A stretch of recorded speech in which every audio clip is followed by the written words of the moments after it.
Well, Cleveland has been struggling, and I knew that LeBron James would not be able to accept this much longer. But I didn't expect something like this, I didn't expect a Michael Jordan impersonation tonight against the Washington Wizards. John Wall and the Washington Wizards have frequently stated that they thought that the Cleveland Cavaliers purposely tanked some games last year in order to avoid playing them in the postseason. To be more precise, they felt that the Cavaliers purposely ran away from the first seed to avoid playing them. And apparently, the Cavaliers, and especially LeBron James, used it as motivation for tonight. And,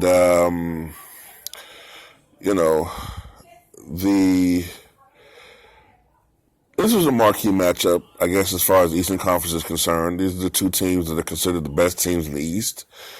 And,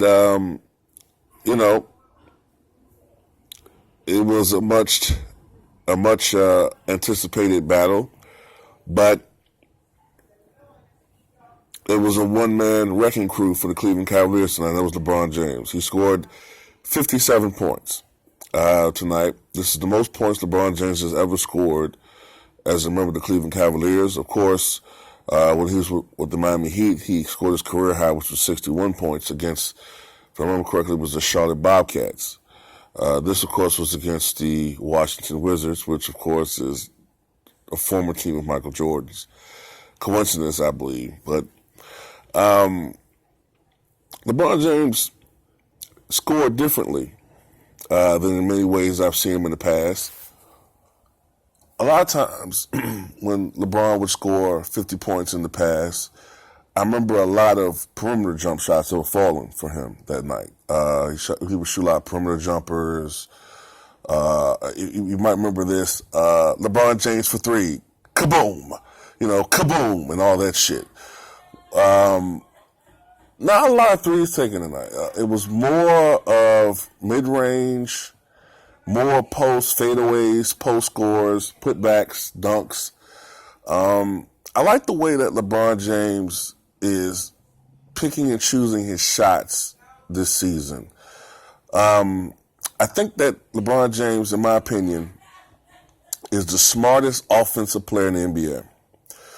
And a lot of people, but Michael, you're a LeBron hater. You guys don't fucking know me, dude. You got, I'm talking about my detractors, man. Not you guys, but the detractors that always accuse me of being a hater. I call it like I see it. And when you keep calling me a hater, you're really telling me I'm a fan of this guy. I don't like you criticizing him. That's what you're telling me. That's what you're saying by calling me a hater. I like this guy. Stop criticizing him. That's what I have to do if it's something that I don't like about his game. I'm not a person that's just going to... I don't have agendas. Okay? I don't. As hard as it is to believe for some people, I've been very critical of Michael Jordan. I even had people call me a Jordan hater. But it's fine because it shows me that we're a world plagued with fanboyism, okay? And I just want to just eradicate that shit, man. I want critical thinking brought back to people, man. People have been robbed of critical thought. People are just so... Well, I'm getting way... Let me back away from that. It's the wrong video for that. This is about the Cleveland Cavaliers and LeBron James. I'm going to get away from that. But I like the way LeBron's shooting the basketball this year. His shot selection reminds me of the shot selection he started showing with the Miami Heat. When he came back to Cleveland, he was, trying to fit into the offense. I noticed he was starting to become more perimeter orientated, but he's going back to being very selective in the shots that he takes and makes. When he does shoot threes, it's not forced shots They're open, good looks. And because of his smart shot selection, including tonight's game, LeBron James is now 105 for 172 attempts this year. He's shooting 61% from the floor. 61%. Usually don't see that. Now, I'm not going to say he's going to shoot that for the entire season. But that's the type of shooting percentage we would see back in the day with Shaq. You know what I mean? Shaq would shoot 61%. Or 59%, really. 60, whatever. So LeBron James is a special player, man. He's shooting 61% from the floor. He's shooting like 38% from three-point range. I don't know if he's going to end up at 80% from the foul line. Let me check some. Well, I can't check it right now because I recorded with my phone. But I think he was 99 from the line tonight. So he wants to shoot 80%. If he can get to 800 in the foul line, that's a goal of his. He wants to reach that. I think it's attainable, I guess, but I just think the odds are he's probably going to finish somewhere close to where he normally shoots, which is 75, 76%. That's probably good for him. But despite his excellent game, 57 points, 23 or 34 from the floor, I think he had 11 rebounds, 7 assists. I think those were his numbers. Despite that, Cleveland still has some problems. Their defense is non-existent. Derrick Rose is starting to emerge now. Derrick Rose right now is that second go-to guy. J.R. Smith, don't get me started with him, okay? Offensively, he's a fucking bust this year. He's not contributing, and I wouldn't be surprised if he continues to produce at this anemic rate that he might be part of some type of trade or something eventually, man. But this was a much needed win for the Cleveland Cavaliers. They really needed this victory because just for a moral factor, just to show where they've, as far as a team, where they are in the pecking order in the Eastern Conference. Yes, they're still only 4-5 on the year. They're not great as far as record-wise, but they know they still can beat any team in the Eastern Conference. Now, as far as the Western Conference is concerned, that's a whole nother issue. But Cleveland is still, in my opinion, the team to beat in the East. I don't care what their record is. There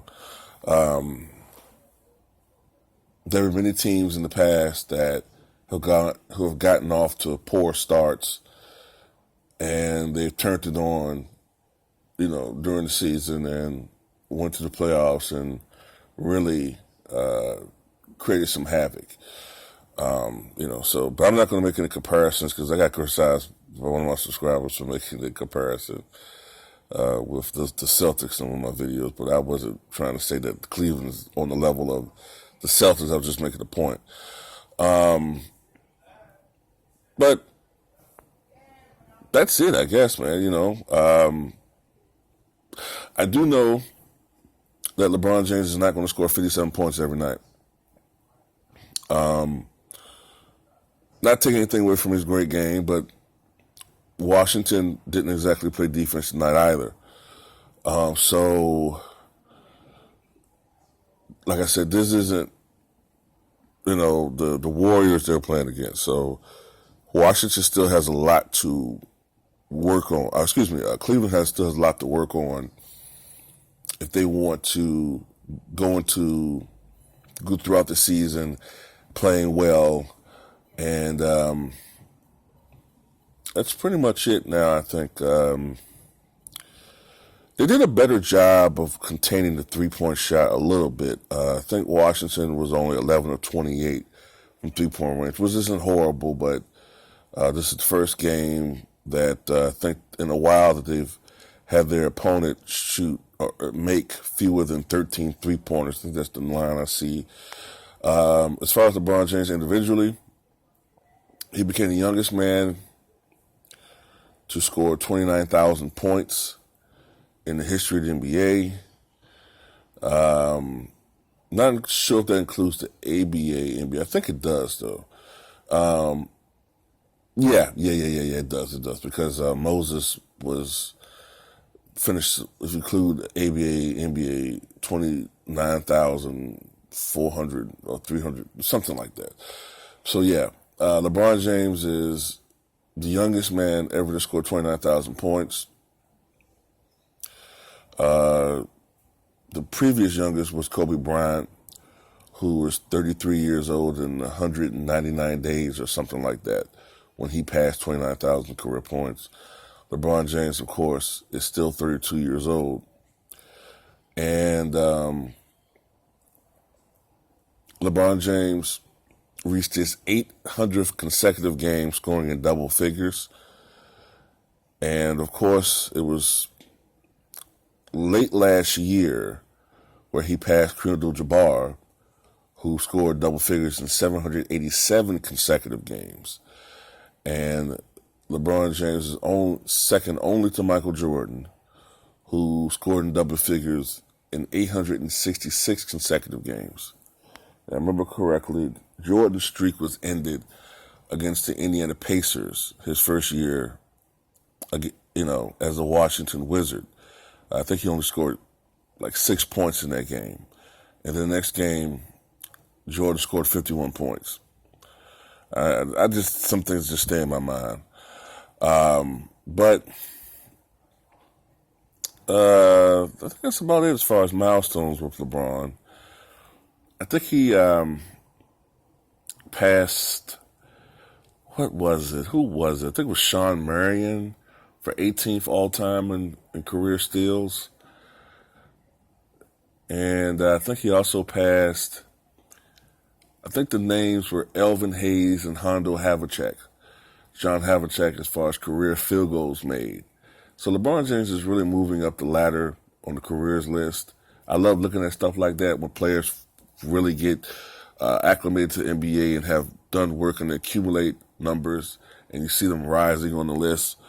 And LeBron James, spectacular tonight, 57 points. Tell me what you guys think about his performance and what this means for the Cleveland Cavaliers.